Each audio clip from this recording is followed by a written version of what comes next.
Hey, welcome to Scott Talks. I'm Scott Slaughter, and I'm here with Chef Keith Corbin. And I have to say, I thoroughly enjoyed your conversation with Laura, and I'm so grateful that you're here telling your story. Still, this evolving story. I mean, every time I think you hit a plateau of some sort of milestone, you keep going. That's the goal. The more I can experience and learn, the more I can share. Right on. Keith's first episode, it came out and talked about opening an award-winning restaurant and becoming an award-winning chef from prison, from an 8-year to 10-year prison. You caught a prison sentence, as they say. Or bid or term. Yeah. And your book, California Soul, is an amazing, I thought, informative, colorful story of growing up in California in the 70s, 60s, 70s. You were in the 70s a lot of the beginning of the book. Like when you talk about your neighborhood and your mom and you know who you were. I was born in 80. Yeah, okay, so it was the 80s. For some reason I switched it in my head. But I also do talk about I talk about that era. Yeah. Because it's important to talk about that era so you'll know what I was born into. And I think that's like literally probably what I retained from that part was a lot of history about how Watts was represented in the States and the U.S. and how it fit into the Los Angeles area. Or don't fit in. Or didn't fit in, how they kind of tucked it away. Yeah. And how families were forced to sort of survive in that neighborhood. It educated me a lot. And then your story is just this amazing story of accepting where you're growing up, finding your space in that, excelling as a what did you call it? You didn't call it a drug chef. You called it street chemist. Street chemist, yeah. And then catching that prison sentence, and then getting out of prison, and you got an opportunity with the chef Daniel Patterson and Roy Choi. Yeah. You came out of prison. You cooked in prison. I did. So tell me real quick, as a chef in prison. Let's not call it a chef. Okay, as a cook in prison. Yeah. Do you have currency? Does that give you currency amongst in your world? So you can it is an opportunity where you can create food from the food that was left over, right, and go back to your dormitory or to the yard and kind of sell, right? And so the food that they provide for you to give to the inmates, you don't really get to alter, right? But the leftover food, like you might have chicken a la king or something, and you can just rinse it all off and do something else with the chicken and go out and sell burritos or sandwiches or something. Oh, wow. The jelly that's left over from breakfast, if you can actually, because it's smuggling, because you're not allowed to take these things out of the kitchen to sell for currency or for trade or barter. It's not allowed. And so it's still smuggling. And you can actually get rolled up and get in trouble for it and catch more time. But if you can get the jelly out or the syrup out, you can sell that for people that makes moonshine. Yeah, right on. Right? And you can sell it for $40, and then when they go to the store, they provide you with $40 a canteen. Man, it's just a whole crazy world in there. Oh, it's yeah. I love what you talked about with Laura about poverty breeds entrepreneurs. Yeah, and that sounds very much like what you were doing in prison. Even was creating opportunity from what you had available. Yeah, and poverty also breeds crime. Sure. And so they build all these prisons and they have all these laws and all these rules to try to get rid of crime, but you'll never get rid of it. But then it's like it breeds the thing it tries to prevent. Exactly. So if you remove poverty, if you think about removing poverty, then people don't have a reason to commit crime. Right? Of course, there's no such thing as perfection, but a lot of the crimes that's being committed is for people for self-preservation. Right. They don't have a job. They don't have opportunity to sell a little drugs. This endless circle of not being able to make it. So then if you get rid of the poverty, then the crime goes away. Then why are we not attacking the poverty and only attacking the crime? Because attacking the crimes breeds incarceration, which then breeds profits. Profit. That's the bottom line for a lot of incarceration. Right. Yes. But so you stayed a cook all the way through prison. Yes. You stepped out of prison. You did your time. Yeah. We talked, the show is a lot about your certificate of rehabilitation. Can I ask how many crimes were you how many felonies did you have at the time that you ended up getting? So I didn't even know, but going through the process of filling out the paperwork for the certificate of rehabilitation, I think I winded up with 6 felonies, 6 felony convictions. Convictions, okay. Yeah. So, 3 of them had prison terms attached to them. The other 3 were just convictions. Gotcha. Right. So you step out of prison, and it's like this guy Daniel's like coming in my restaurant? No. So I stepped out of prison, and I got a job at the oil refinery, like I talked about. Mm-hmm. And then they promoted me, and I was terminated. And so Daniel and Roy, unbeknown to me, were opening a restaurant in my community while I was trying to figure things out. And my mother called me and was like, hey, boy, get over here. They opening this restaurant, and they hiring on the spot. And so I shot over there, filled out the application. How long did you stay with, it was local? Yeah, I stayed with Local to the end. Local opened in 2016 and sadly closed in 2018. I opened Alta 2018. And you stepped out of there and went into Alta? Yeah. So, like, Laura and I have been to Alta. It's an amazing restaurant. California soul food, a lot of stuff I grew up on, mashed potatoes, greens, like some seafood stuff. Yeah. And I mean, it's an amazing experience. And you also give other people the opportunity that Daniel gave you. Is that kind of the model that you use to bring people in who wouldn't normally get a job or be hired or in the community? Absolutely. Right. Yes. And you said in the show that Alta is for the community.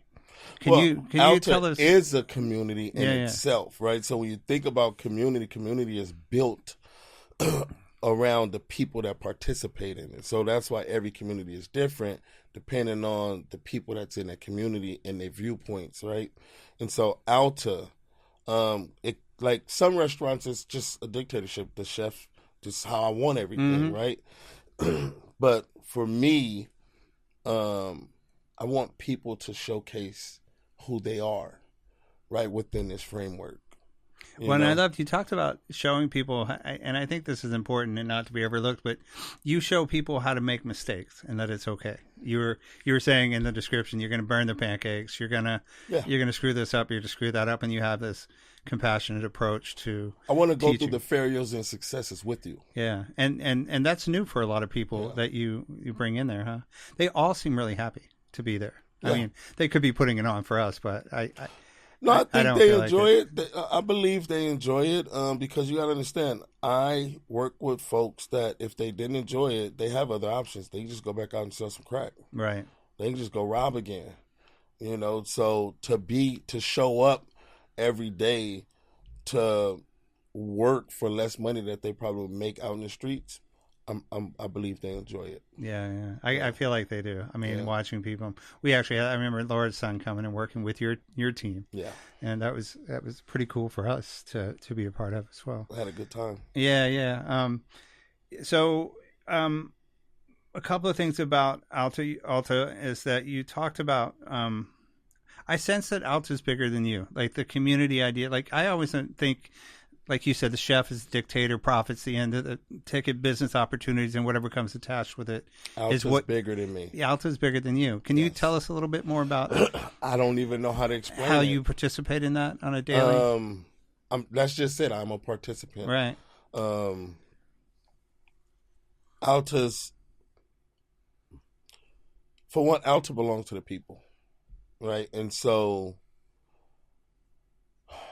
I just don't even know how to explain it. Yeah, I think you have to go there and check it out and feel it. You just have to come and check it out. Excuse me. I play my part, and I leave space for everyone else to come in and play their part, right? And bring a part of who they are, right? To create this community. I almost picture you going to work and you're not thinking about the food or you're thinking about the people. I'm always thinking about the food. Yeah, but it's but not. I'm thinking about the people too. Like what's going on with this guy, or how you're going to help this person, or what's going on in their life, and how you can be a part of that. And absolutely, it feels like that's your purpose of going to work. That is my purpose. Like the food is secondary, and the fact that you're going to make that happen. Well, yeah, the recipes are done, the systems are done, everything is taught, like the training is done. Like I don't have to go in there. Like I don't have to go into Alta.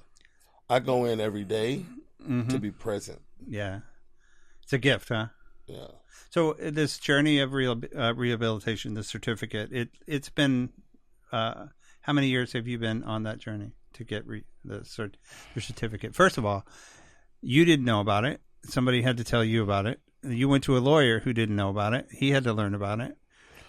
Yes. Not in those steps. I learned about it, and then I went straight to my district attorney, Esquire, and like, hey, man, what's this? What's this I hear about a certificate of rehabilitation? Right. Like, you see what I got going on. Like, you even support it. Like, if I pursue this, will you challenge it? Because it has to go through the district court. Gotcha. It has to go through his office. Mm-hmm. It's going to come across his desk. And he says, pursue it. I won't challenge it. I'll support it. And sure enough, when we submitted it, the district attorney told the judge, we support it. We have no challenges. Were there people in your restaurant that worked for you at the time? Were they aware of this journey you were on? Yes, everyone was. Are there people now that have gotten on this journey for their own rehabilitation after watching you? Not yet. Okay. Not that I know of. You want them to? I would love for them to. But then also you got to understand, it is a journey. It's a financial journey. Right. It is. It's a financial journey. Right. Yeah. Especially to have a lawyer. Like, follow it. It's a financial journey. For if you have a lawyer, if you don't have a lawyer, it is such a time commitment. There should be a fund for it. There should be a place where you can apply for You have funding. all these expungement things going on, right? Where you show up to a church and there's paralegals there to help you get expungements. They don't promote certificate of rehabilitation. And I just don't know why. And you were very good about explaining the difference that an expungement just sort of hides things from the public. But certificate of rehabilitation actually reinstates you as a citizen and your rights as a citizen. Yes. Right. So that's a big deal. Big difference because it means you can apply for jobs, you can get loans, you can bear arms, you can. Well, the bear arms, the certificate of rehabilitation comes with a recommendation. For a pardon from the governor. Okay. And so you don't have the right to bear arms again until you get that pardon. Gotcha. Right. But that's the only thing it prohibits. You know? Right. You can get your passport. I've gotten my passport now. Travel freely. I got my passport. Let's say my passport came on Monday. My wife and I booked a trip to Vancouver on Tuesday. Didn't even wait. That's awesome. Right, and now we're supposed to go to Cabo. So now I get to go outside of America. I mean, things we take for granted when we don't experience that. And coming from a neighborhood where, taking a trip to prison was sort of the norm. Yeah. It shows you a vast disparity in the way we see the world. The only way you seen California was on that county bus or that state bus. Wow. Yeah. What's the next piece of your legacy? Where are you headed now? I don't know. Like you say, not only is Alta bigger than me, but this whole thing is bigger than me. Yeah. You seem to be rolling along pretty well with it. Yeah. As long as it stays on course and it's about the people, I'm just moving forward. Yeah, I can't wait. So as things are presented in front of me, and if it's about conveying, like reaching people or being present for people, that's the next step. You'll just do what's indicated, huh? Yeah. Well, congratulations. You guys have to check out Alta Adams, the restaurant in Los Angeles. You have to check out the book, California Soul. Yeah. You had to check out Keith Corbin being interviewed all over television these days.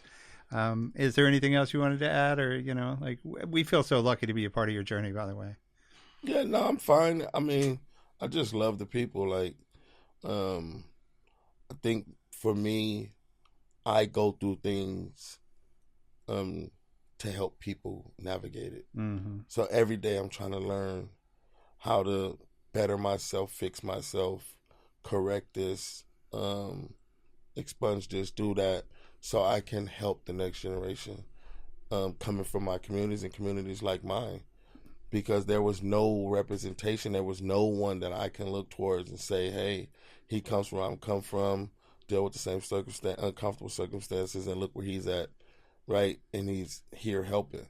you have people that made it out from the community, but they disappear. Right. And so that's one of the things I never wanted to do was disappear. I always wanted to remain tangible. Yeah, you are.